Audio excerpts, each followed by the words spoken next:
Savoir et comprendre les plus récentes nouvelles qui nous touchent. Tout savoir en 24 minutes. Bonjour Francis, bienvenue à cet épisode de Tout savoir en 24 minutes. Salut Maxime Sayer, merci d'être là. On commence avec une nouvelle qui va te faire saliver, j'en doute pas. On revient sur le TerrasseGate. Donc, je rappelle les faits. Le 7 juin dernier, durant le Grand Prix de Montréal, je sais bien que tout le monde les sait, là, les faits, mais je les rappelle quand même.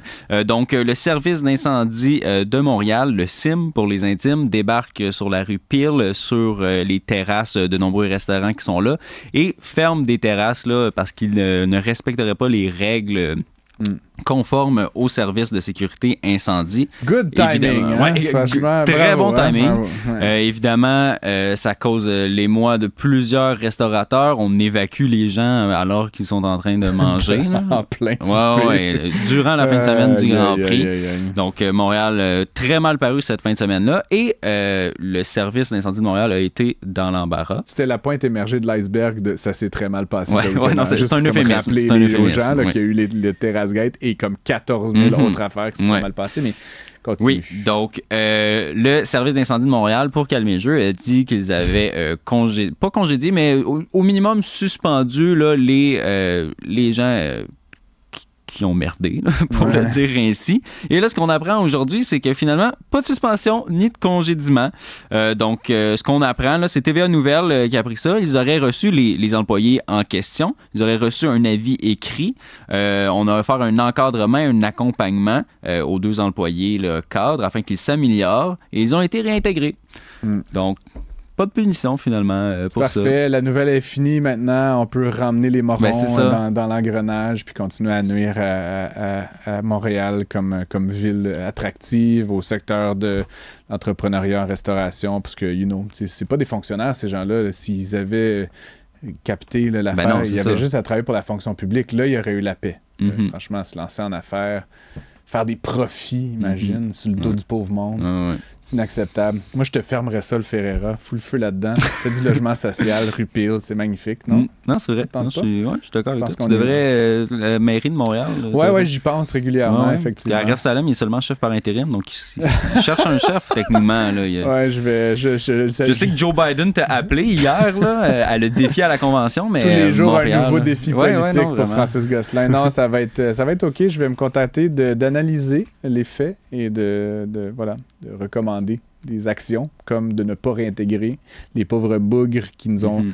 Non, tu sais, je veux dire, par-delà, là, Ferreira puis l'autre situation, je veux dire, c'est tout Montréal. Je veux dire, moi, il y a comme des millions de gens qui leur en veulent. Là, tu vois? Puis moi, honnêtement, ce que je leur ai proposé, c'est vous pouvez réintégrer votre poste, mais il faut payer les ventes que vous avez fait perdre au restaurant ce soir-là, genre, je sais pas, 30 000 $. Là. Fait que vous payez, tu sais, petite pénalité financière. C'est peut-être l'économiste là, qui ressort, mais je pense surtout, moi, ce qui ressort de ça, c'est que c'était davantage, au final, une opération de relations publiques. Et non pas... mais régler les enjeux pour l'administration Plante, c'est bien compliqué. Fait que c'est la faute à Legault, c'est la faute à Trudeau, puis c'est la faute à l'opposition officielle qui est pas là depuis 7 ans, mais c'est jamais leur problème. Fait que, ultimement, c'est ça. Voilà. Qu'est-ce que tu veux que je te dise? On a élu ces gens-là, on a juste à en élire d'autres la prochaine fois.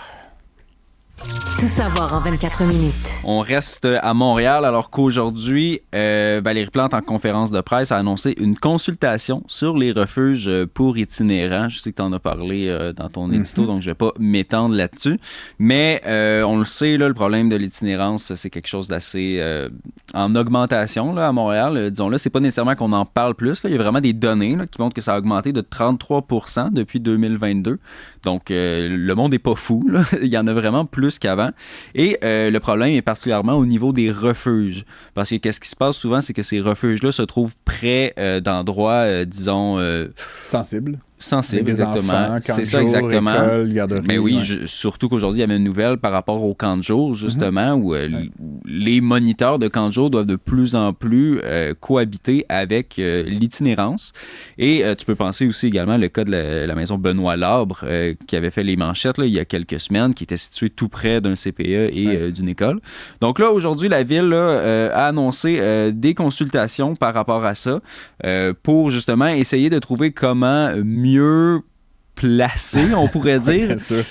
Ces endroits-là. C'est sûr que c'est le grand public qui a la solution à cette Ouais, c'est ça. Entre le pas dans ma cour puis on les French, là, je suis sûr qu'il va y avoir plein de belles solutions qui vont être évoquées. Oui, ben justement. Par des individus non élus, non experts qui veulent juste pas que ça soit dans leur quartier. Puis hâte de voir ça, ce rapport-là. Oui, ben justement, le responsable là, de l'itinérance à la ville, Robert Baudry, on l'a reçu en entrevue tantôt avec Jean-François Barry. Donc, je te montre, je te fais entendre un petit extrait. Au-delà d'arriver à un consensus, je pense qu'on va démêler pas mal d'affaires. Parce que pour l'instant, on mixe un peu tout. Les services pour les personnes toxicomanes, l'hébergement d'urgence pour la première ligne pour les gens qui ont des enjeux de santé mentale, l'hébergement transitoire, par exemple, pour des personnes qui sont prêtes au logement, ceux qui sont victimes d'éviction qu'on va héberger. Pour l'instant, on met tout ça dans le même pot, là, puis on dit, c'est des services en itinérance, puis souvent, ça crée le ressac. Au-delà du NIMBY ou du pas dans ma cour, c'est souvent le manque d'informations juste de ce que c'est une ressource, puis comment, quand c'est bien intégré, ça peut vivre en harmonie avec le voisinage. On a des exemples dans Antique, donc, c'est ça. Ici, là, du côté de la ville, on dit qu'il y a beaucoup d'incompréhension par rapport à ça, qu'on met tout dans le même panier. Je sais pas. Ouais, c'est ça, je le voyais. On met tout ça dans le même pot. C'est qui on? C'est pas toi, c'est pas pour ça qu'on t'a élu, Coco. Non, c'est Cube. Puis le monde, c'est pas M. Baudry. Comment, quand c'est bien intégré, ça peut bien vivre avec le voisinage? That's what we pay you for. Tu comprends? Pour donner des réponses à ça. Qu'est-ce que tu vas faire d'aller consulter Jean-Ginette puis Jean-Guy qui te disent comment il y a des experts, consultent des urbanistes, des gens de la santé publique. Une consultation publique pour une patente à gosse de même. Honnêtement, tu sais, Terrace Gate, là, il y a un problème. Qu'est-ce qu'on fait? Rien. On fait une consultation publique. Je pense qu'il y en a beaucoup aussi qui trouvent que c'est trop peu, trop tard. Là. Le problème, ça fait longtemps qu'il est là. Puis là. les solutions, genre. C'est ça. Comme, c'est ça, la consultation, là, ça aurait dû faire il y a bien des années. Mais je veux dire, il y a des centaines de villes dans le monde qui ont des problèmes de cette nature-là. Certaines ont expérimenté des choses. Il y a des thèses de doctorat qui s'écrivent là-dessus. Il y a des spécialistes dans la rue, il y a des spécialistes dans les bureaux, il y a des spécialistes partout. Qu'est-ce qu'on fait? On va faire parler ma tante puis Monsieur Joblot, puis on va lui demander ce qu'il en pense. Qu'est-ce qu'il en pense? On s'en fout de ce qu'il en pense. Non, mais sérieux, il y a des gens qui se piquent, puis il y a du monde qui se punch à côté d'un CPE. Qu'est-ce que t'en penses? Je sais pas ce que j'en pense. Même moi qui est pas sujet à ça, je pense que c'est complètement débile. T'sais. Fait que j'ai comme, je vois pas comme... J'ai bien hâte de lire le rapport. Puis petite parenthèse de fin, genre l'OCPS, nos amis de l'Office de consultation publique, ça fait de nombreuses fois qu'ils publient des rapports qui servent strictement à rien, et donc j'ai bien hâte de voir de ce rapport qui va sûrement nous recommander des licornes puis des bonbons distribués par hélicoptère. Là.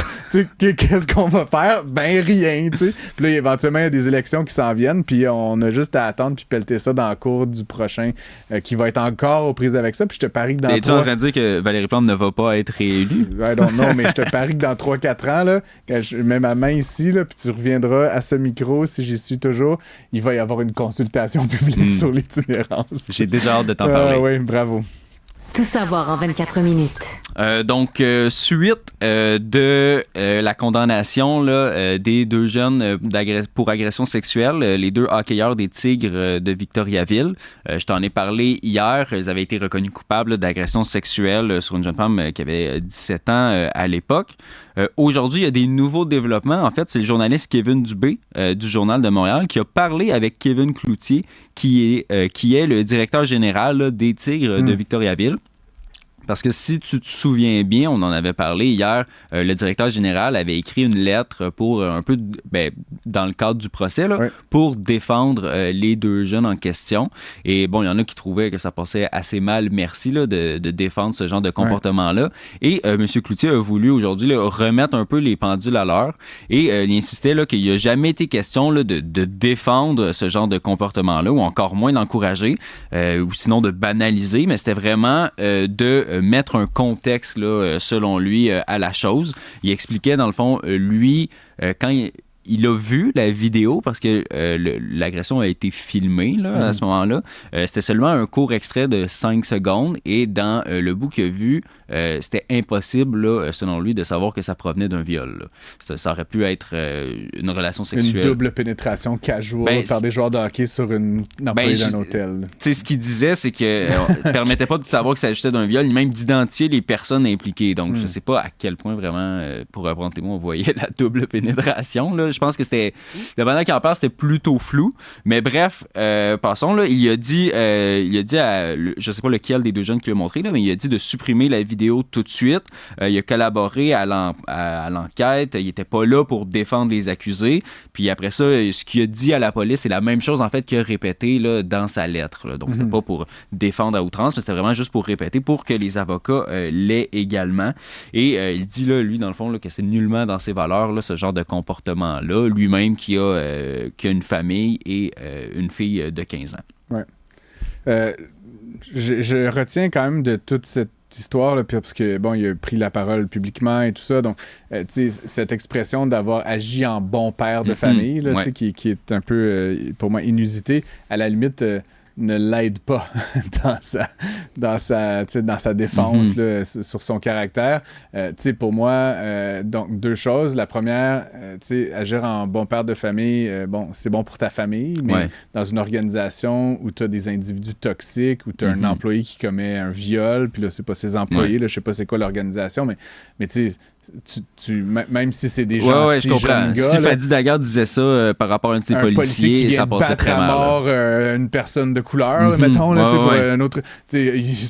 J'agis en bon père de famille, genre non, t'es président ou directeur général d'une organisation, tu peux peut-être te représenter que t'es le papa, là, mais c'est pas tout à fait ça. Puis le deuxième élément, c'est que derrière cette expression-là, bon père de famille, elle est, si je peux me permettre, à proscrire, là, à la limite, là, c'est plutôt sexiste. Là.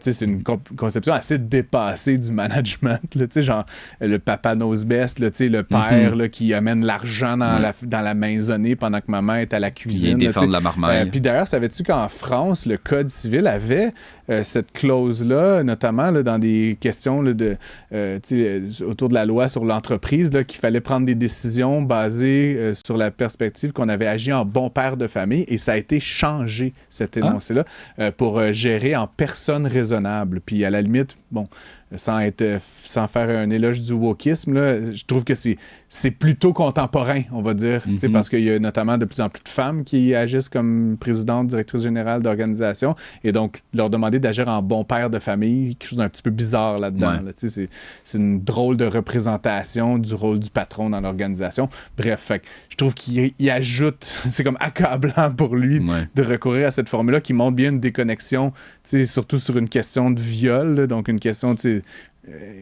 intimement sexiste, là, qui est quand même, en tout cas, je trouve ça un peu malhabile de sa part d'avoir recouru à cette expression-là.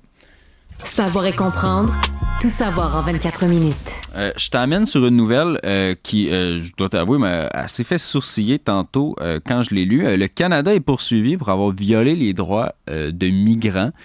Donc, c'est un recours collectif là, qui a été autorisé par la Cour supérieure de la province de l'Ontario. Ce qu'on explique, dans le fond, c'est que des migrants qui débarquaient au Canada, certains d'entre eux là, ont été détenus dans des centres de détention avec d'autres prisonniers durant le temps où on devrait... je cherche le mot, là, régulariser leur statut.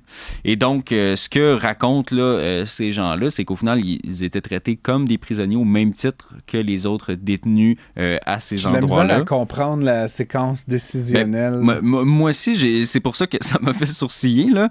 Aux États-Unis, on les mettait dans des cages. Là. C'est une petite upgrade. Là, mais... non, c'est sûr. mais c'est quand même on parle là, des chaînes et des menottes, des fouilles à nu, là, des restrictions sévères de contact et de mouvement, là, au même titre que les prisonniers, que les vrais prisonniers. Là. Sauf que ces gens-là n'étaient pas accusés de crime, là, normalement. Là, c'était seulement des demandeurs d'asile. Du côté là, de l'Agence des services frontaliers du Canada, ce qu'on explique, c'est que la SFC, pour les intimes, peut détenir des migrants s'il y a une crainte qui ne se présente pas à une future procédure d'immigration, si leur identité est mal établie ou s'ils représentent un danger pour la sécurité publique. Est-ce qu'on sait de combien de personnes il est question? Oui, le recours collectif représente 8360 personnes. 8000? Ouais. Pas genre 4. Non, puis comme tu sais, des gens qui parlent, s'il y en a un, il a été détenu pendant 18 mois, là, c'est quand même... si vraiment ça s'avère 18 mois, genre juste le temps d'arriver ici où tu n'as commis aucun crime, c'est quand même assez grave, là, ce qui s'est passé. C'est quand même assez grave. Oui. Ouais. Donc, je suis un peu genre... c'est ça, donc j'imagine que l'argumentaire de la SFC va tourner autour de ça, prouver que ces gens-là pouvaient représenter une menace ou non, mais reste à voir comment ça va se passer là, dans les prochains mois alors que va s'enclencher là, ce procès-là. Genre, il n'y avait pas une commission des libérations conditionnelles pour le doute qui avait rien fait. C'est pour ça que je dis c'est quand même c'est assez flyé pour comme nouvelle. Là. C'est étonnant. Puis là, évidemment, Justin Trudeau, là, il se promenait dessus genre avec des plumes, là, puis un accoutrement pour faire la paix avec les immigrants. Aujourd'hui, non. 8000 personnes. Il n'a pas versé de larmes non plus. Je pense qu'il mériterait peut-être de s'attaquer à ce problème-là. Oui, peut-être. Avant d'autres maudites niaiseries. Ça pourrait être. C'est la suggestion de Francis Gosselin. Écoute, allons-y. Actualité. Aussi, on apprenait là, aujourd'hui dans un article de la presse que les accusations en matière sexuelle sont en forte hausse au Québec. Donc, quand on parle de matière sexuelle, ça inclut tout ce qui est agression sexuelle, contact sexuel sur un mineur, proxénétisme, pornographie juvénile, voyeurisme, leurre. Tu comprends? Est-ce qu'on a le breakdown, la subdivision par... Non, je ne crois pas qu'on l'a. On ne sait pas si c'est une des catégories. C'est un bond de 30% là, en 5 ans, donc ce qui est quand même notable. À prime abord, quand tu vois ça, c'est quand même assez inquiétant, mais en fait, ça ne l'est pas. Je te l'explique. Là. Après, en fait, je te reprends l'explication là, de Rachel Gagnon, qui est doyenne de la Faculté de sciences politiques et de droit à l'UQAM. Ce qu'elle explique, c'est que ces chiffres-là sont en augmentation à cause de l'augmentation des signalements depuis la prise de conscience de MeToo. Donc, une meilleure efficacité des corps policiers, l'implantation d'un tribunal spécialisé en matière de violence sexuelle et de violence conjugale et une hausse des ressources pour aider les victimes. Donc, ce qu'elle dit, là, au fond, c'est qu'il n'y a pas vraiment plus d'agressions sexuelles qu'avant. Elles sont plus déclarées. Exactement. C'est exactement ça. Donc, elle parle d'une hausse de l'efficacité du système.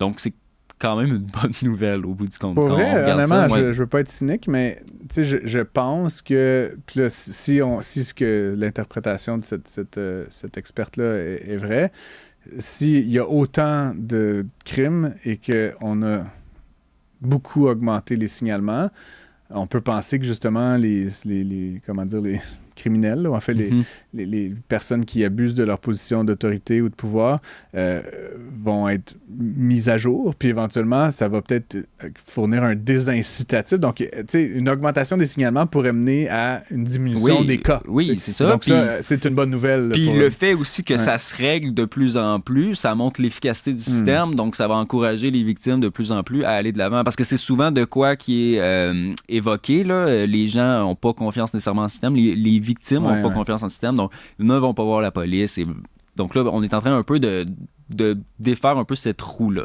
ce cercle vicieux. Qu'en pense Yann Perrault?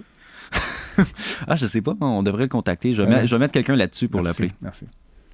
Tout savoir en 24 minutes. Nouvelle politique maintenant de grande envergure, attache ta tuque. Le Québécois Jonathan Pedneau quitte la co-chefferie du Parti vert après moins de 2 ans.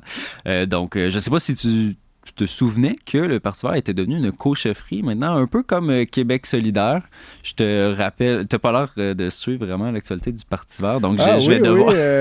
Oui, il y avait eu l'ancienne présidente, Anami Paul, qui avait été démis de ses fonctions. Oui, ça avait été un psychodrame, disons, son passage à la chefferie du Parti vert. C'est ça, je te rappelle, c'était Elisabeth May, c'est devenu Anami Paul, ça a été vraiment un désastre. Donc, Elisabeth May est revenue, et cette fois-ci, là, en emmenant un co-chef avec elle, donc Jonathan Pedneau. Il a annoncé aujourd'hui qu'il quittait pour des raisons personnelles. Il semble pas y avoir là, nécessairement là, de beef, bon français, comme il y en avait avec 2 ans, dans le cas d'Émilie Lessard-Terrien. Non? Ouais, c'est sûr. Tu t'engages pour une cause qui incarne ton ta vie, le futur de l'humanité. Mais il n'avait pas été élu, par contre, quand même le dire, là, parce que le Parti vert n'a seulement deux élus, Elizabeth May ainsi que Mike Morris. Donc, il n'a pas été élu. Il s'était présenté, par contre, là, dans le partiel pour remplacer Marc Garneau. Il n'a pas été élu, par contre. Si je me souviens bien, c'était Anna Gainé du Parti libéral. Donc, à voir pour la suite des choses. Mais Mme May là, a dit qu'elle voulait poursuivre là, avec ce modèle-là de co-chefferie quand même. Et ils vont trouver quelqu'un pour le remplacer d'ici les prochaines élections générales qui devraient être avant, au plus tard, à automne 2025. Elisabeth May, elle a 70 ans. Juste petite parenthèse. Là, fait que l'expérience Anami Paul n'a pas été concluante, manifestement. Je ne sais pas si elle voyait en ce Jonathan Pedneau le futur du Parti vert, son dauphin. Parce que, tu vois, quand on compare avec les États-Unis, 70 ans, c'est jeune. Mais bon, franchement, je ne sais pas combien de politiciens canadiens ont eu des carrières politiques flamboyantes bien au-delà de cet âge vénérable, mais quand même, tu sais, elle est en fin de carrière. Oui, non. C'est pas pour rien qu'elle a essayé de se retirer, là, d'ailleurs. Oui, c'est ça, exactement. Puis qu'elle est venue un peu sauver les meubles. Ouais. Mais tu sais, je sais pas, entre nous, le Parti vert au Canada, tu sais, c'est comme... On comprend le concept, là, c'est une cause, un sujet très important, c'est noble, mais bon, c'est comme un peu, paradoxalement, c'est un peu une vision de tunnel, c'est une affaire, c'est quoi leur position sur le réseau de santé ou l'éducation ou les routes. C'est ce qui arrive avec ce genre de partis-là là, qui ont seulement... un enjeu, là, c'est que souvent ça va être repris par les autres partis, puis à partir de ce moment-là, c'est ça. Pour le meilleur ou pour le pire, tout le monde a une genre de vision de l'environnement.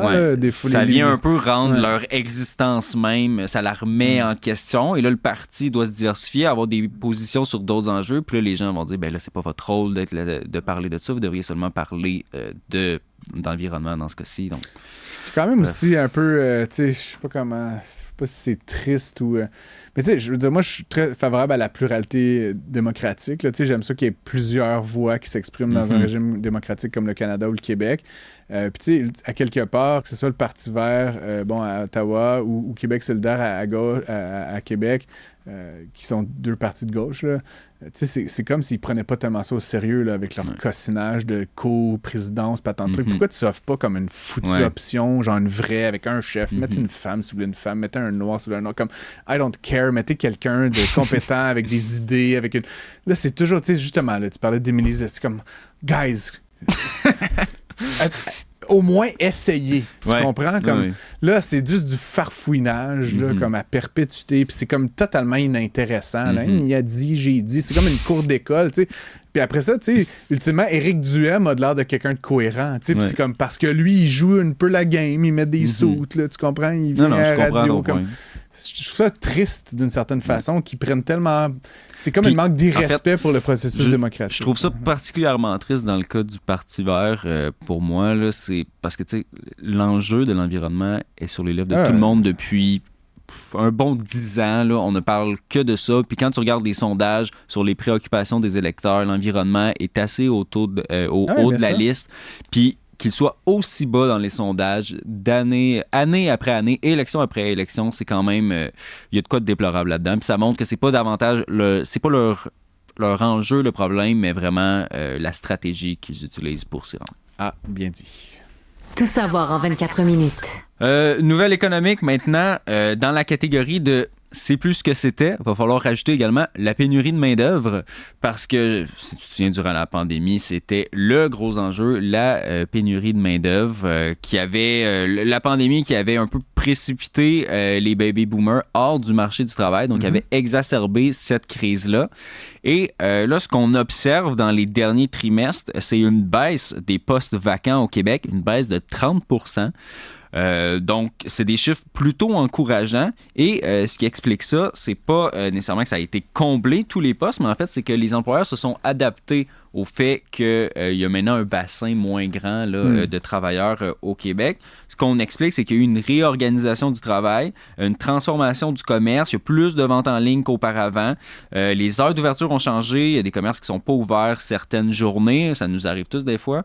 Mais d'aller à un endroit, finalement, c'est fermé, les heures ont changé, c'est de quoi qu'on observe de plus en plus. Et également l'utilisation de technologies, on peut penser dans dans les épiceries, l'utilisation des caisses libre-service, ça montre ça, que les employeurs s'adaptent au fait qu'il y a de moins en moins... Belle expérience client, ça. Hein, les caisses libre-service, il n'y a rien qui m'enrage plus que ça. Je pourrais en parler un 24 minutes en entier. S'il te plaît, on se prépare une chronique d'ici la fin de l'été. Surtout celle du Maxi. Là, parce que Rage Against de machines libre-service. De caisses libre-service. Tu peux partir ton groupe de musique, genre de rap rock, si tu veux. Ah oui. Savoir et comprendre, tout savoir en 24 minutes. Une petite nouvelle vite pour la fin. Est-ce que c'est aujourd'hui que le sort de Biden va être décidé? Là, je sais que c'est tout le temps, là, à tous les jours, c'est ça, mais que veux-tu? Il y a plus en plus d'appels là, à ce que Biden parte. Et là, aujourd'hui, là, il y a comme des réunions entre les démocrates, des réunions où les cellulaires ne sont pas permis. Donc, pour pas que ça fuite, on va voir qu'est-ce qui va se passer. La confiance règne. Oui, la confiance règne visiblement. Du côté du président, on affirme que ces préoccupations-là par rapport à s'il va rester en poste ou non ne sont pas vraiment partagées là, par les citoyens et ça serait davantage des élucubrations des élites politiques. Élucubration. Oui, c'est tellement bon. C'est le mot du jour. J'ai parlé de la nouvelle juste pour ça. Non, mais écoute, j'ai vu Alexandria Ocasio-Cortez aujourd'hui, qui est pourtant assez à gauche là, parmi les démocrates, qui a été opposée à Joe Biden en alliance avec Bernie Sanders. Dire aujourd'hui très clairement qu'il était le candidat puis qu'elle le soutenait. Là. Fait que tu sais, c'est quand même une coalition assez bigarrée qui se range derrière lui. Et parmi ça, de l'extrême gauche à une forme de centre-droite, là, on pourrait dire le spectre des démocrates, t'as des trous, t'as des gens qui soutiennent plus du tout M. Biden. Est-ce que c'est aujourd'hui, j'aurais envie de dire Nostradamus prédisait la fin du monde tous les jours, là, une bonne fois il va avoir raison. Là, c'était quel gars qui prédisait l'apocalypse financière, Trahan, l'apocalypse s'en vient, là, c'est comme à tous les 6 mois il dit ça. Là. À un moment donné, il va avoir raison, là, mais une montre brisée donne la bonne heure 2 fois par jour, n'est-ce pas, Maxime? En effet. Donc ce ne sera pas aujourd'hui, clairement, il est 17h au moment d'enregistrer ceci et Joe Biden est toujours en poste. Ben, ça dépend. Peut-être qu'à l'heure de l'Est, toujours 17h. Il y a encore du temps. Justin Trudeau est à Washington, d'ailleurs. Peut-être qu'il est là pour comme déstabiliser, genre faire un coup d'État puis remplacer Joe Biden il est dans le coup, avec l'armée canadienne. C'est pour ça qu'on ne l'a pas entendu là, au sujet des migrants. Il était occupé à déplacer, à reprendre la Maison-Blanche par la force. Ah ouais. Ce délire... On va suivre le dossier. Ça, ce délire doit cesser, cher ami. Maxime Sayer, résumer l'actualité en 24 minutes. C'est mission accomplie. Merci encore.